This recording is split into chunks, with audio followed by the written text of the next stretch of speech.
भारत एक बार फिर नक्सलवाद की कमर तोड़ने की ऐतिहासिक मुहिम में जुटा हुआ है। छत्तीसगढ़, झारखंड, महाराष्ट्र और तेलंगाना जैसे राज्यों में सुरक्षा बलों ने बड़े स्तर पर नक्सली गतिविधियों को कुचलने में उल्लेखनीय सफलताएं हासिल की। बासरवाजू और हिडिंबा जैसे शीर्ष नक्सली कमांडर मारे जा चुके हैं। केंद्रीय गृह मंत्री अमित शाह ने 2026 तक देश को नक्सलवाद मुक्त करने का संकल्प दोहराया है। ये रणनीतिक अभियान केवल सुरक्षा बलों की कार्रवाई नहीं है, ये उस विचारधारा के खिलाफ निर्णायक लड़ाई है जिसने भारत के कई हिस्सों में दशकों से खून बहाया है। लेकिन सवाल यही कि आखिर ये लाल आतंक शुरू कहां से हुआ? वो कौन कौन सा बीज था जो बाद में हिंसक विद्रोह की एक विशाल वटवृक्ष बन गया? दरअसल साल 1967 में पश्चिम बंगाल के दार्जिलिंग जिले का एक छोटा सा गांव नक्सलबाड़ी ये हमेशा के लिए भारतीय राजनीति के मानचित्र पर दर्ज हो गया, जब किसानों और मजदूरों के शोषण के खिलाफ एक स्थानीय विद्रोह ने देश भर में उबाल ला दिया। यह आंदोलन उस समय के सत्ता प्रतिष्ठान के खिलाफ था जिसने सालों से गरीबों, भूमिहीनों और आदिवासियों की अनदेखी की थी। इस विद्रोह की पृष्ठभूमि 2 सालों से तैयार की जा रही थी। भारतीय कम्युनिस्ट पार्टी के कैडर धीरे धीरे इस क्षेत्र में गरीब किसानों को संगठित कर रहे थे। उनका मानना था कि सच्चा समाजवादी परिवर्तन केवल तभी संभव है जब मजदूर और किसान मिलकर शोषकों के खिलाफ सशस्त्र संघर्ष करेंगे। इस आंदोलन को आकार देने में चारू मजूमदार, कानू सान्याल और जंगल संथाल की महत्वपूर्ण भूमिका रही। नक्सलबाड़ी से शुरू हुआ यह आंदोलन जल्द ही बिहार, झारखंड, उड़ीसा, उत्तर प्रदेश, आंध्र प्रदेश, महाराष्ट्र और मध्य प्रदेश तक में फैल गया।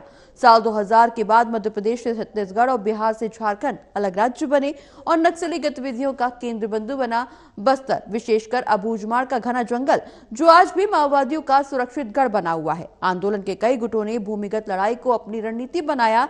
इनमें सबसे प्रमुख रहा कोंडापल्ली सीतारामैया का गुट। सीतारामैया ने राजनीति से नाता तोड़ने के बाद शिक्षण कार्य में कदम रखा, लेकिन 1974 में फिर से सीपीआई से जुड़ गए और आंध्र प्रदेश इकाई के सचिव बने। 22 अप्रैल 1980 को उन्होंने पीपल्स वार ग्रुप की स्थापना की, जो भारत में सशस्त्र संघर्ष को संस्थागत रूप देने की दिशा में एक महत्वपूर्ण बड़ा कदम था। इस समूह ने चीन की विचारधारा से दूरी बनाई, लेकिन भूमिगत लड़ाई की नीति नहीं छोड़ी। परिणाम स्वरूप ये गुट अन्य वामपंथी संगठनों से अलग थलग पड़ते गए। 2000 के दशक में माओवादियों ने किसानों के अधिकारों से हटकर सीधे राज्य सत्ता से सशस्त्र संघर्ष की राह पकड़ ली। अब वो ग्रामीण जनजीवन के बीच छिपकर राज्य पुलिस और सुरक्षा बलों पर हमले करने लगे। बिहार, झारखंड, छत्तीसगढ़, उड़ीसा, आंध्र प्रदेश और महाराष्ट्र के गढ़चिरौली जैसे जिलों में इन्होंने मजबूत पकड़ बनाई। अबूझमाड़ जैसे दुर्गम इलाकों में पुलिस और अर्धसैनिक बलों के लिए अभियान चलाना बेहद चुनौतीपूर्ण साबित हुआ। वहीं साल 2009 में केंद्र सरकार ने ऑपरेशन ग्रीन हंट नामक अभियान शुरू किया, जिसका उद्देश्य माओवादियों की ताकत को खत्म करना था, लेकिन सफलता सीमित रही। माओवादी हिंसा की घटनाएं अब भी समय समय पर सामने आती रहती हैं। पीएम मोदी की सरकार एक साथ कई मोर्चों पर काम कर रही है। एक ओर पाकिस्तान में आतंक के आका को छठी का दूध पिलाया गया। ऑपरेशन सिंदूर में 100 से ज्यादा आतंकियों को तबाह कर देने से पाकिस्तान बिलबिला रहा है।